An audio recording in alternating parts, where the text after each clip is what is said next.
लोकसभा चुनाव से पहले कांग्रेस की मुश्किलें कम होने का नाम नहीं ले रही हैं। कांग्रेस प्रवक्ता गौरव वल्लभ ने पार्टी से इस्तीफा दे दिया है।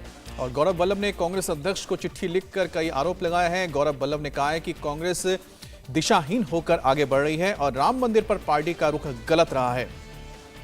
तो काफी तेज तर्रार प्रवक्ता रहे हैं कांग्रेस के, और ऐसे में उनका इस्तीफा देना अपने आप में बहुत ही चौंकाने वाला है। इससे कुछ दिन पहले हमने देखा था किस तरह से गुजरात में भी इसी तरह से स्पोक्स पर्सन रहे कांग्रेस के, उन्होंने पार्टी छोड़ दी थी और एक बार फिर से एक और प्रवक्ता ने इस वक्त दामन छोड़ दिया है कांग्रेस का। दूसरी तरफ संजय निरुपम का भी नाम आ रहा है कि वो छोड़ सकते हैं।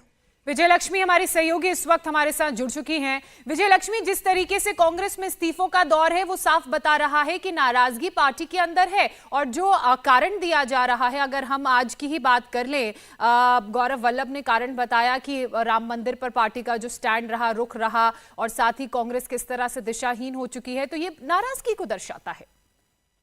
बिल्कुल। और ये देखिए, जो लोग बाहर जा रहे हैं वो तो चिट्ठी लिखकर जा रहे हैं, लेकिन कांग्रेस के भीतर भी कई लोग हैं जो मानते हैं कि पार्टी जो है एकदम दिशाहीन हो गई है।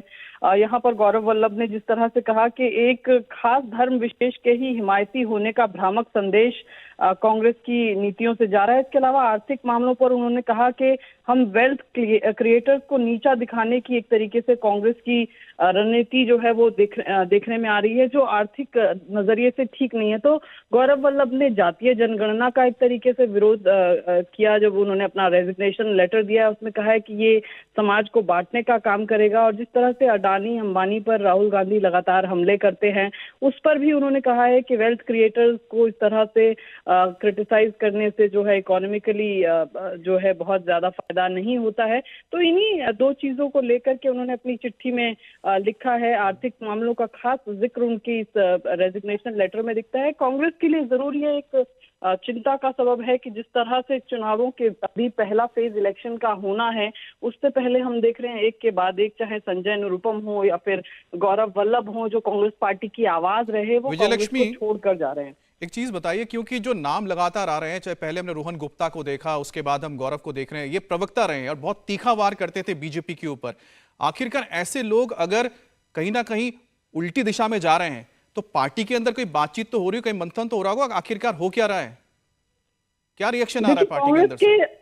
कांग्रेस के अमित, अगर कांग्रेस के नेताओं से बात करें तो उनका मेन जो दुख है उनका यही है कि कोई सुनने के लिए कहाँ जाएं, किसको अपना अगर कोई प्रॉब्लम है तो कहाँ पर, किस फोरम पर लोग एक्सप्रेस करें। इसको लेकर हम देखते हैं कई बार कांग्रेस के नेता बड़े कंफ्यूज दिखते हैं। उनको लगता है कि ये इशू है। कई बार वो मिलना भी चाहते हैं किसी लीडरशिप से, तो उनका ग्राउज रहता है कि जहां तक वो पहुंचना चाहते हैं वहां तक नहीं पहुंच पाते हैं। तो मुझे लगता है कि मंथन की जरूरत कांग्रेस पार्टी को यहाँ पर है। बार बार ये कह देना कि ईडी का दबाव है, बार बार ये कह देना कि सत्ता लोलुपता है, इसलिए लोग छोड़कर जा रहे हैं, इससे काम नहीं चलेगा। और अब 10 साल कुल मिलाकर वही बात आ रही है सामने विजयलक्ष्मी की, जो ग्रुप 23 जिन्होंने चिट्ठी लेकर, जिसमें गुलाम नबी आजाद तमाम लोग शामिल थे, हालांकि गुलाम नबी आजाद ने पार्टी छोड़ दी, तब उन्होंने यही बात रखी थी कि पार्टी के अंदर सबसे पहले जो लोग सवाल उठा रहे हैं उसको देखा जाए, उस पर चर्चा की जाए, उसके बाद बाहरी ताकत है उसके साथ लड़े। बहरहाल बहुत बहुत शुक्रिया आपका।